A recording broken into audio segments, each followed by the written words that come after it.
boken gett oss svaren. Roland Case på New York State Museum har analyserat den östliga prärievargens genetiska kod.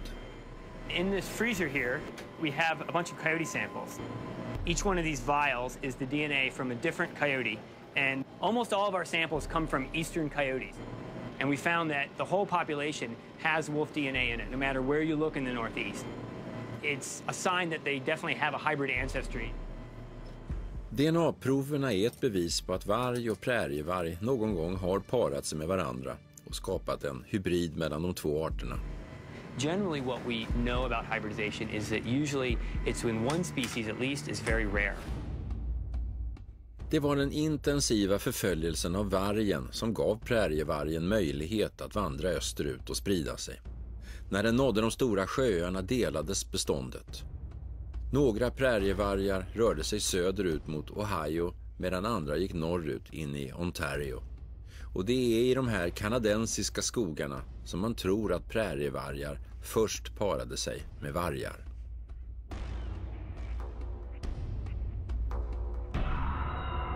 We know that in the Great Lakes area, wolves were hunted to near extinction. And so there were very, very few wolves around. And so probably there were females that were looking around for another wolf to mate with. They couldn't find any wolves, and so they sort of took the next best thing that was a coyote. Korsningen av de två arterna skapade en överlägsen variant av prärievarg som är bättre på att jaga och inta nya områden. Men vad innebär det att ha en större, skickligare jägare på vår egen bakgård? Större och framfusigare hunddjur vandrar runt i förortsområdena i östra Nordamerika. De ser ut som prärievargar, men enligt Roland Case kan man vid en närmare titt se spåren av varg. This is sort of a typical colored coyote. It's got the typical mixture of colors, brown, black. What we find in the East Coast is a bigger variety of colors. We have some animals that are very dark. There's some that they're actually pure black. Here's some other examples of some dark animals. This one has a very dark back and then almost a German Shepherd transition into a paler side. You don't get this type of color variation out west. It's only found in the east in terms of having some dark animals, some red animals, some pale animals. So it must come from some hybridization of the genes because coat color is always genetically coded. It was one of the first signs, I think, that people had that this is not just a western coyote that moved east and got big. This is a hybrid of something, certainly wolf, maybe also some dog in some area, and that's what has created this kind of unique creature in the eastern coyote. Museets samling av skallar avslöjar ännu fler saker om den nya varianten av prärievarg. So here we have examples of a western coyote, an eastern coyote, and a western gray wolf. And what you can see is the eastern coyote is larger, especially wider than the western coyote. If you compare the teeth, you can see that the eastern coyote has larger teeth.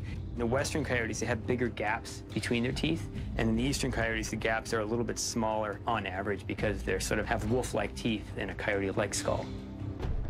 We think the larger skulls help the eastern coyotes hunt deer better and colonize the east faster. De östliga prärievargarna är ute i skogen minst lika skygga som de västliga.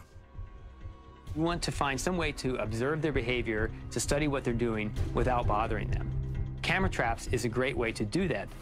Coyotes are super shy, but they don't really notice these camera traps. They're just little plastic things that are on the tree. So we can set these out, and it's just a good way to study a super shy animal.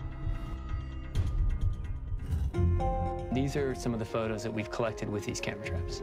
It's like trying to watch a ghost.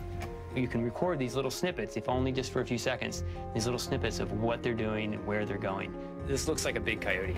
I hear lots of stories of giant coyotes, 70, 80, 90-pound coyotes, but the biggest one that I've actually been able to verify is 51 pounds. It's big, it's really big, but they're out there. Roland vet att hybriderna finns i skogarna i öster, men bilderna visar bara en del av historien. We're still really learning about their behavior in the eastern United States to see, how much are they forming packs, how much are they hunting in packs, what behaviors have they inherited from wolves versus from coyotes. And I think these are still some of the mysteries we have out there. Ett 30-tal mil österut från Roland Case forskningsområde leder Noomi Mitchell en studie av prärievargar i delstaten Rhode Island. Med GPS-halsband följer de deras rörelser i människornas värld.